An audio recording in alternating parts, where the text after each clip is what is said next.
Makeup করার সময় মহিলাটি তার নকল আইব্রো জোড়া আয়নার উপর আটকে রাখলেন। ঠিক তখনই তার প্রেমিক হঠাৎ ঘরে ঢুকল।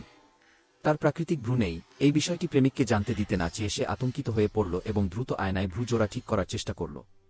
আয়নার জায়গা নিয়ে তাদের মধ্যে একটি মজার ধাক্কাধাক্কি শুরু হল এবং শেষে মহিলাটি তার নিতম্ব ব্যবহার করে প্রেমিককে ধাক্কা মেরে ফেলে দিলেন। একসাথে রাতের খাবার খাওয়ার সময় ঘাম মোছার সময় অসাবধানতাবশত তার একটি ভ্রু মুছে গেল। কিছুক্ষণ পরেই সে তার খাবারের প্লেটে সেই উধাও হওয়া ভ্রুটিকে দেখতে পেল। দ্বিধা না করে সে সেটা মুখে পুরে নিল। যখন সে অন্য ভ্রুটি খুঁজছিল তখন তার প্রেমিক ডিনারের প্লেটে কিছু অদ্ভুত খাবার খুঁজে পেল। ঘাবড়ে গিয়ে সে অন্য ভ্রুটিকেও ধরে ফেল এবং তড়িঘড়ি এটিকে পুনরায় লাগানোর চেষ্টা করতে টেবিলের নিচে লুকিয়ে পড়ল। ভবিষ্যতের বিব্রতকর পরিস্থিতি এড়াতে সে অবশেষে ভ্রু ট্যাটু করানোর সিদ্ধান্ত নিল। স্যালনের মালিক তার কৌশলের উপর চূড়ান্ত আত্মবিশ্বাস দেখালেন, কিন্তু ফলাফল দেখে মেয়েটি হতাশায় ম্রিয়মাণ হয়ে গেল। এই সবচেয়ে খারাপ মুহূর্তে তার প্রেমিক অপ্রত্যাশিতভাবে তার ব্যবসায়িক সফর থেকে ফিরে এল। দ্রুত চিন্তা করে সে তার মারাত্মক নতুন চেহারা প্রকাশ করা এড়াতে তীব্র জ্বর হওয়ার ভান করল।